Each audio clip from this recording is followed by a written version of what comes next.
Hello friends, स्वागत है आप लोगों का अपने चैनल मैथ लैब बाय आनंद पे। फ्रेंड्स, आज हम लोग पढ़ेंगे इंटीजर्स नंबर के बारे में। इससे पहले हमने नेचुरल नंबर और होल नंबर के बारे में पढ़ चुके हैं। आज हम देखेंगे इंटीजर्स नंबर क्या है, इसके क्या क्या प्रॉपर्टीज है और इस पर कुछ सवाल को हम लोग सॉल्व करेंगे। चलिए फ्रेंड्स, हम लोग आगे बढ़ते हैं। सबसे पहले पूर्णांकों की अवधारणा यानी कि इंटीजर्स का कॉन्सेप्ट इतिहास हजारों साल पुराना है और गणित के विकास से गहराइयों से जुड़ा हुआ है। बहुत पहले प्रारंभिक मनुष्यों ने नेचुरल नंबर की खोज किया था। उन्होंने गिनती के लिए पत्थर के टुकड़े, लकड़ी के टुकड़े या कुछ सिंबॉलिक मार्क, जिसे हम लोग टैली मार्क भी कहते हैं, के द्वारा उन्होंने इंडिकेट किया है। अभी भी हम लोग सांख्यिकी में टैली मार्क का यूज करते हैं काउंटिंग के लिए। तो सर्वप्रथम उन्होंने गिनती की सुविधा के लिए नेचुरल नंबर का खोज किया। फिर बाद में शून्य की खोज हुआ। शून्य का खोज सर्वप्रथम भारत में ही हुआ। शून्य की अवधारणा बाद में उभरी। लगभग 5वीं शताब्दी में आर्यभट्ट ने शून्य का विचार दिया और बाद में 7वीं शताब्दी में ब्रह्मगुप्त ने शून्य से संबंधित नियम का प्रतिपादन किया। उन्होंने शून्य से संबंधित गणितीय प्रक्रियाओं के बारे में बताया। उन्होंने ही सर्वप्रथम बताया कि किसी भी संख्या में अगर हम शून्य को जोड़ते हैं तो परिणाम अपरिभाषित रहता है। या फिर उन्होंने यह भी बताया कि शून्य से भाग परिभाषित नहीं है। किसी भी संख्या में हम शून्य से भाग नहीं दे सकते हैं। इसके बाद ऋणात्मक संख्या का कॉन्सेप्ट आया। ऋणात्मक संख्या को सर्वप्रथम चीन में पहचाना गया। चीन में लगभग 200 ईस्वी पूर्व एक बुक है the 9 chapters on mathematical art, जिसमें ऋणात्मक संख्या के बारे में विचार प्रकट किया गया है। वहाँ पे धनात्मक संख्या को यानी कि पॉजिटिव नंबर को रेड रॉड के द्वारा दिखाया गया है और नेगेटिव संख्या को ब्लैक रॉड के द्वारा दिखलाया गया है फ्रेंड्स। तो उन्होंने इस तरह उसका व्यवहार करते थे। भारत में ऋणात्मक संख्या का कॉन्सेप्ट ब्रह्मगुप्त ने दिया। उन्होंने कर्ज को ऋणात्मक संख्या के रूप में बताया और एसेट्स यानी संपत्ति को धनात्मक संख्या के रूप में बताया। फिर धीरे धीरे जाकर जैसे जैसे गणित में जटिलता बढ़ती गई, ऋणात्मक संख्या का कॉन्सेप्ट आया। 17वीं शताब्दी से पहले तक यूरोपियन लोग नेगेटिव संख्या को ऋणात्मक संख्या को संख्या की दृष्टि से देखते थे। इवन फिबोनाची जो बहुत बड़े गणितज्ञ थे, इटली के थे, वे भी अपने समीकरणों में ऋणात्मक संख्याओं का प्रयोग करने से बचते थे। आगे चलकर 17वीं शताब्दी में ऋणात्मक संख्या को व्यापक रूप से मान्यता मिली। जॉर्ज कंटूर और हमारा मैथमेटिशियंस कार्ल फ्रेडरिच गॉस जो थे, उन्होंने ऋणात्मक संख्या पे काम किया।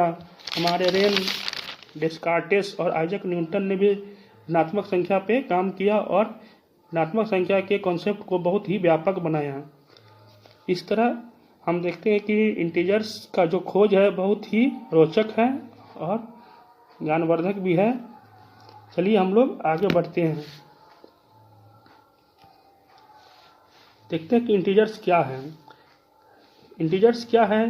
यह एक संपूर्ण संख्या है, मानी कि यह फ्रैक्शन और डेसिमल में नहीं होगा। ये जब भी होगा होल नंबर में होगा और ये पॉजिटिव, निगेटिव और जीरो तीनों में से कुछ भी हो सकता है। निगेटिव भी हो सकता है, जीरो भी हो सकता है और पॉजिटिव भी हो सकता है फ्रेंड्स। यहाँ पे एग्जांपल दिया गया है। पॉजिटिव इंटीजर्स का एग्जांपल 1 2 3 4 बताया गया। निगेटिव -1 -2 -4 बताया गया है। जीरो, ये तीनों हमारे इंटीजर्स आते हैं। हमने देखा था पिछले वीडियो में कि नेचुरल नंबर था, उसका जो स्टार्टिंग होता था 1 से होता था। 1 2 3 अप टू इन्फिनिटी तक जाता था नेचुरल नंबर। होल नंबर का शुरुआत 0 से होता था फ्रेंड्स। 0 1 2 ऐसे जाता था। लेकिन यहाँ पे हम लोग देखते हैं इंटीजर्स है जिसको हम जेड से इंडिकेट करते हैं, वो -इन्फिनिटी से स्टार्ट होता है और प्लस इन्फिनिटी तक, मतलब कि उसके बीच में कहीं भी रह सकता है, लेकिन होल नंबर के फॉर्म में ही रहेगा। फ्रैक्शन और डेसिमल के मतलब कि नंबर में वो नई फॉर्म में नहीं होगा। वो ना तो फ्रैक्शन हो सकता है 6.5 ये भी नहीं हो सकता है। यहाँ इसको 1/2 या 3/4 के फॉर्म में भी नहीं होगा। तो इंटीजर्स अपने आप में बहुत व्यापक है, ये अपने अंदर होल नंबर और नेचुरल नंबर सबको इंक्लूड किया हुआ है। नेचुरल नंबर के सेट को हम जेड से इंडिकेट करते हैं। जब हम हायर क्लास में जाएंगे तो देखेंगे एक टॉपिक्स है समुच्चय सिद्धांत, जिसमें हमें सेट के बारे में पढ़ना है, जहां हम वहाँ पे जितने भी इंटीजर्स उसके सेट को हम जेड से इंडिकेट करते हैं फ्रेंड्स। चलिए हम लोग आगे बढ़ते हैं। कहा गया कि अभी हमने बताया ही, कहा है कि ऑल नंबर्स आर इंटीजर्स, जितने भी नंबर्स है ऑल नंबर्स वो सब इंटीजर्स हो सकते हैं, लेकिन सारे इंटीजर्स जो है उसको हम होल नंबर नहीं बोल सकते हैं, क्योंकि नेगेटिव जो नंबर होता है -1 -2 ये तो इंटीजर होंगे, ये तो इंटीजर्स होंगे, लेकिन होल नंबर नहीं होंगे फ्रेंड्स। इस तरह हम इस पर ट्रू फॉल्स पे क्वेश्चंस आ सकते हैं, और हम पूछा जा सकता है कि क्या सारे होल नंबर्स इंटीजर्स होते हैं, तो कहेंगे एब्सोल्युटली होते हैं, लेकिन ऑल इंटीजर्स जो होंगे वो होल नंबर नहीं होंगे फ्रेंड्स। चलिए हम लोग आगे बढ़ते हैं। अब देखेंगे कुछ प्रॉपर्टीज है इंटीजर्स के, उसके गुण के बारे में हम आगे देखते हैं। पहला गुण है क्लोजर प्रॉपर्टीज के बारे में। हम देखेंगे यहाँ पे कि क्लोजर प्रॉपर्टी क्या होता है। क्लोजर प्रॉपर्टीज का मतलब होता है फ्रेंड्स, यदि दो पूर्णांक यानी दो इंटीजर्स के बीच कोई भी गणितीय क्रियाएं की जाएं, जैसे जोड़ घटाव या गुणा की, तो परिणाम भी एक पूर्णांक होगा। जैसे कि मान लो कि जैसे कि यहाँ पर दिया गया सम है, डिफरेंस है एंड प्रोडक्ट है। तो हम अगर दो इंटीजर्स का सम करते हैं तो 5 + 4 है तो 9, ये भी हमें इंटीजर से मिलेगा। अगर किसी संख्या को 5 - 8 करते हैं तो ये मतलब कि -3 है, ये भी इंटीजर्स है। और किसी दो संख्या को मल्टीप्लाई करेंगे, 6 × 4 करेंगे तो हमें 24 मिलेगा, ये भी इंटीजर्स है। यानी कि जितने भी अगर हम सम, डिफरेंस या प्रोडक्ट करते हैं इंटीजर्स का, तो हमें रिजल्ट भी इंटीजर्स मिलते हैं। लेकिन डिवीजन के केस में फ्रेंड्स हम देखेंगे केस अलग होगा। डिवीजन के केस में पॉसिबिलिटीज है कि हमको इंटीजर ना भी मिले। जैसे कि मान लीजिए अगर हम 10 में अगर 2 से भाग देते हैं तो हमें 5 मिलता है, जो कि इंटीजर है। और वहीं अगर हम 10 में 3 से भाग देंगे तो हमें 3.33 मिलेगा, जो कि हमारा इंटीजर्स नहीं होगा फ्रेंड्स। इसीलिए डिवीजन के साथ क्लोजर प्रॉपर्टीज होल्ड नहीं करता है ट्रू। बाकी सम, डिफरेंस और प्रोडक्ट के साथ ये रूल्स क्लोजर प्रॉपर्टी का ट्रू होता है फ्रेंड। चलिए हम लोग फिर आगे बढ़ते हैं। सेकेंड प्रॉपर्टीज है कम्यूनिटेटिव प्रॉपर्टीज। इसे क्रम विनिमय का नियम भी कहते हैं फ्रेंड्स। जैसे कि मान लीजिए कि अगर a + b होता है तो b + a का वैल्यू भी सेम होगा। जो वैल्यू a × b का होगा वही वैल्यू b × a का होगा। मतलब कि ऑर्डर चेंज कर देने पे रिजल्ट हमारा अप्रभावित रहता है। तो ये सिर्फ एडिशन और मल्टीप्लिकेशन के साथ ही होगा फ्रेंड्स, सब्ट्रैक्शन के साथ नहीं होगा, डिवीजन के साथ भी ये प्रॉपर्टी नहीं रहेगा फ्रेंड्स। जैसे हम देखते हैं 5 + 3 करते हैं तो 8 मिलता है। 3 + 5 भी करेंगे, ऑर्डर चेंज भी करेंगे तो रिजल्ट हमारा 8 ही आएगा। अब मल्टीप्लाई में देखिए 5 × 3 करेंगे तो भी रिजल्ट 15 ही आएगा, और 3 × 5 मतलब ऑर्डर चेंज कर देते हैं नंबर का तो भी रिजल्ट 15 ही आएगा। तो मतलब एडिशन और मल्टीप्लिकेशन के केस में कम्यूनिटेटिव प्रॉपर्टी ट्रू है, लेकिन डिवीजन के केस में यह ट्रू नहीं है फ्रेंड्स। इसको हम लोग एग्जाम्पल के थ्रू देख सकते हैं। जैसे कि सब्ट्रैक्शन का एक एग्जाम्पल लेते हैं। जैसे मान लीजिए हमारा कोई डिजिट है,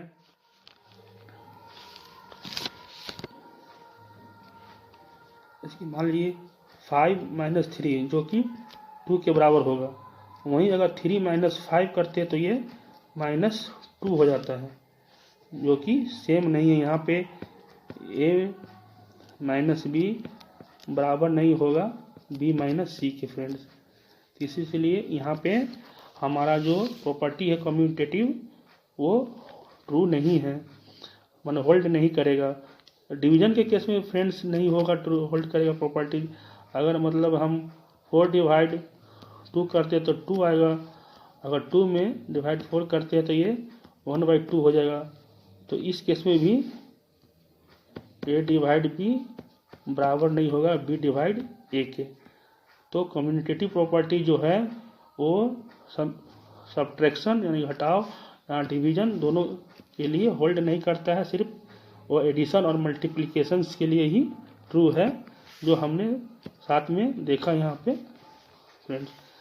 एडिशन के लिए ट्रू है, मल्टीप्लिकेशन के लिए ट्रू है, लेकिन सब्ट्रैक्शन और डिवीजन में यह प्रॉपर्टी होल्ड नहीं करता है।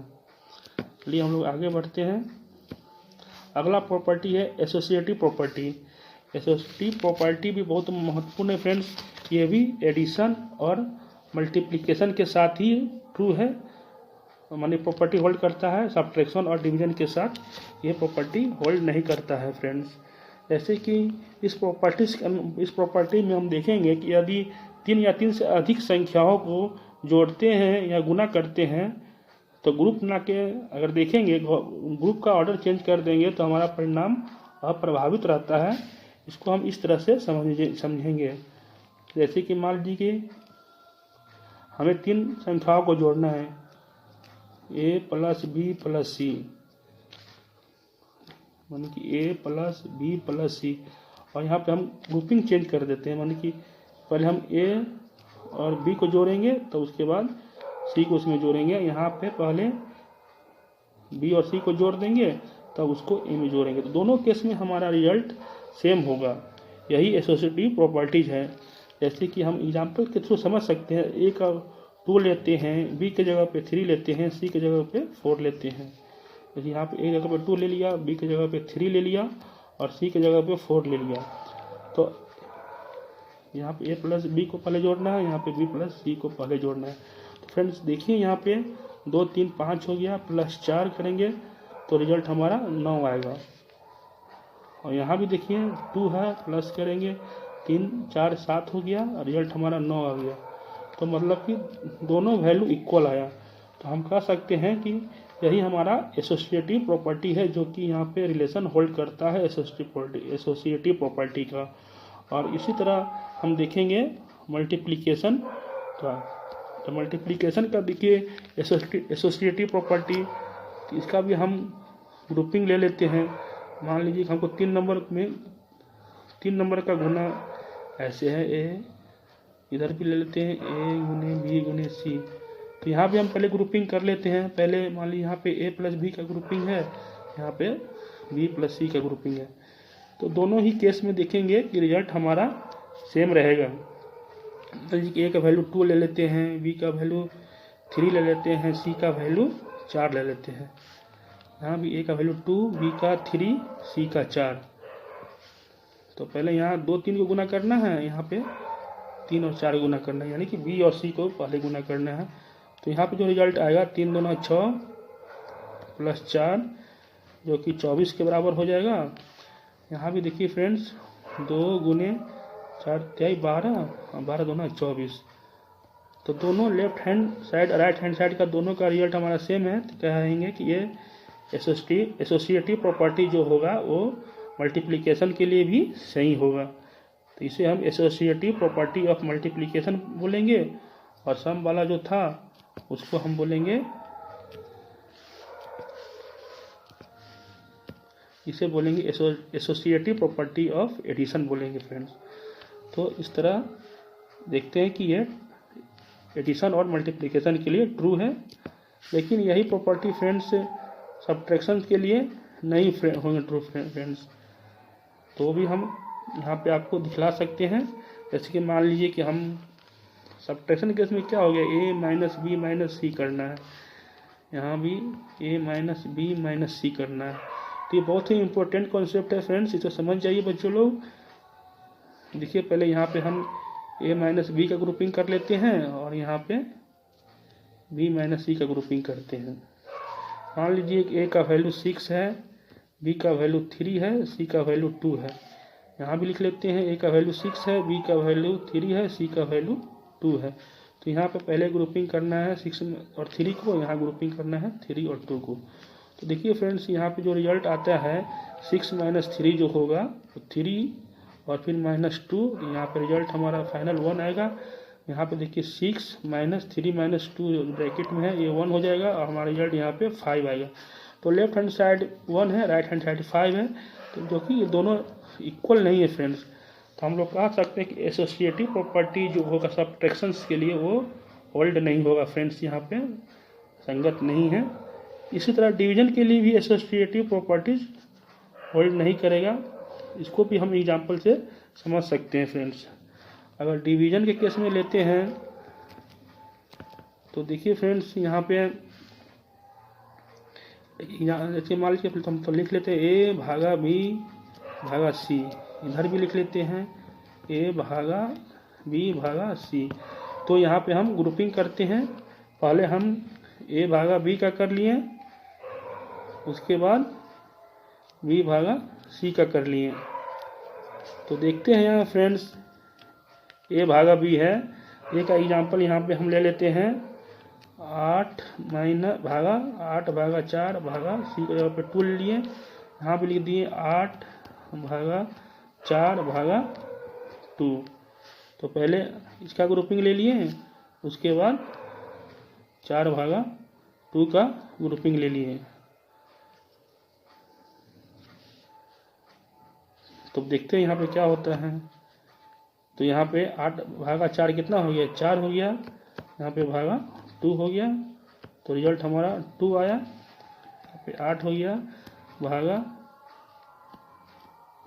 4 भागा 2 हुआ, रिजल्ट यहाँ पे 4 हो गया फ्रेंड। तो हम देखते हैं यहाँ पे लेफ्ट हैंड साइड में 2 आया और राइट हैंड साइड में 4 आया, तो हमारा रिलेशन यहाँ पे होल्ड नहीं किया। तो एसोसिएटिव प्रॉपर्टी डिवीजन के लिए भी होल्ड नहीं करेगा फ्रेंड्स। चलिए फ्रेंड्स, फिर हम लोग आगे बढ़ते हैं।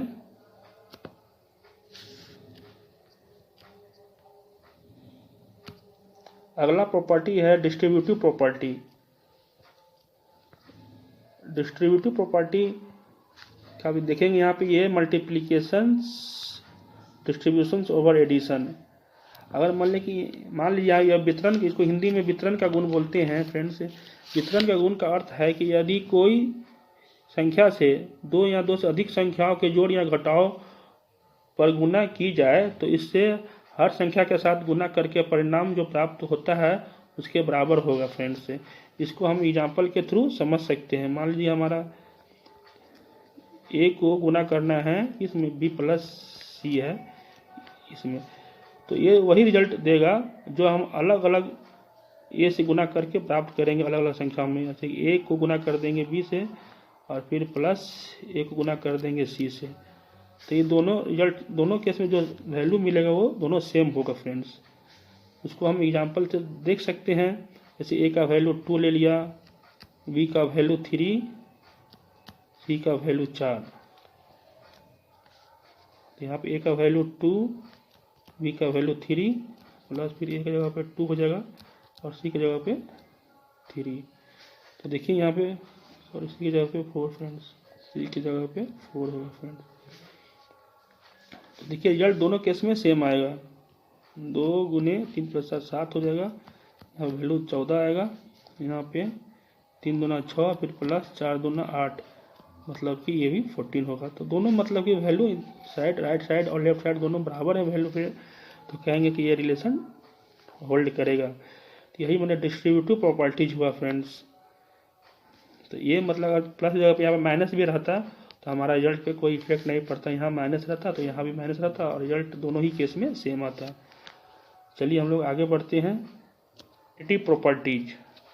आइडेंटिटी प्रॉपर्टीज भी बहुत महत्वपूर्ण है फ्रेंड्स, इसको हम लोग देखेंगे। ये एडिशन के लिए भी और मल्टीप्लिकेशन के लिए भी होता है।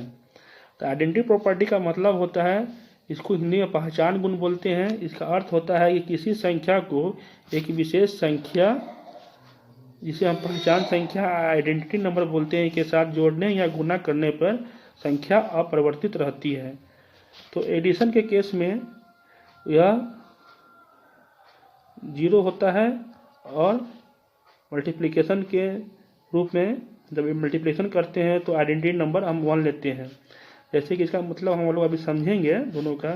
जैसे कि एडिशन के केस में और किसी भी संख्या में अगर हम 0 जोड़ देते हैं तो संख्या अप्रभावित रहता है।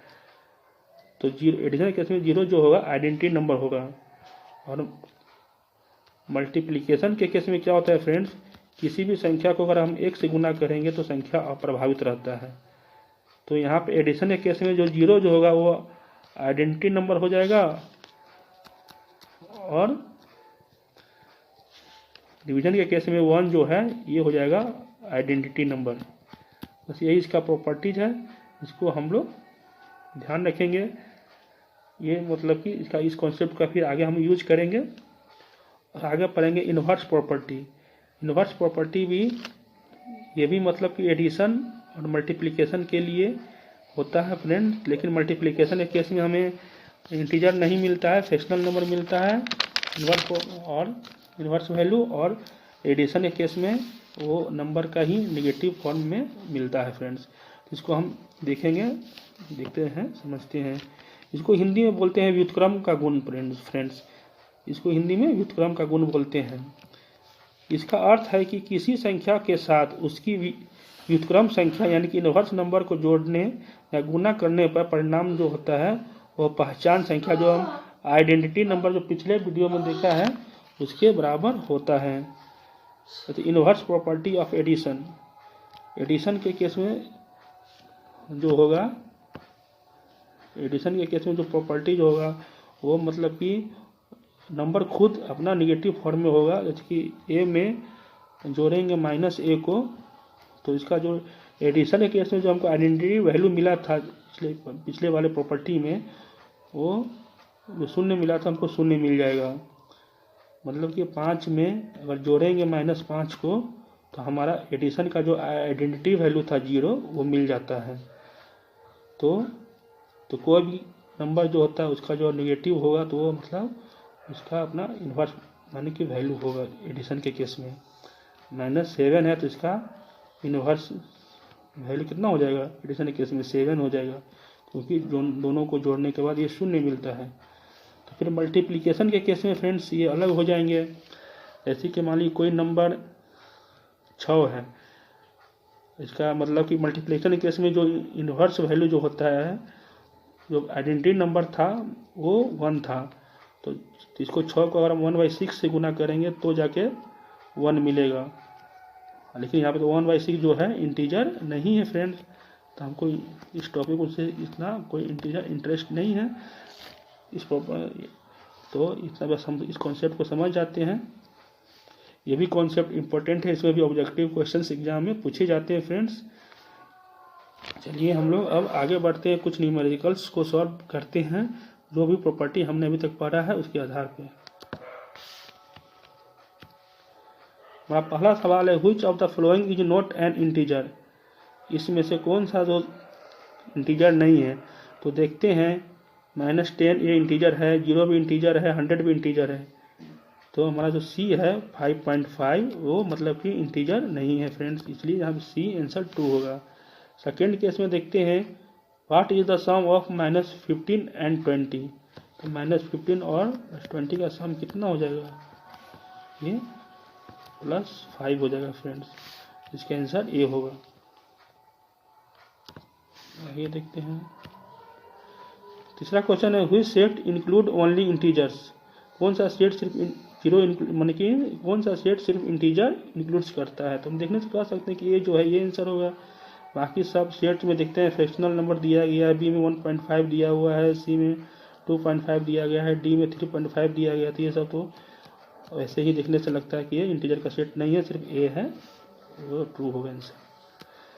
फोर्थ क्वेश्चन है द इंटीजर अपोजिट टू -8, माने -8 का अपोजिट इंटीजर कौन होगा। जैसे ऐसे अभी हम लोग पढ़ा ना inverse identity property, inverse property मतलब कि -8 में +8 को जोड़ देंगे तो क्या ये 0 हो जाएगा। तो इसका -8 का यहाँ पे 8 आंसर हो जाएगा, तो यहाँ पे इसका आंसर 8 हो जाएगा फ्रेंड्स।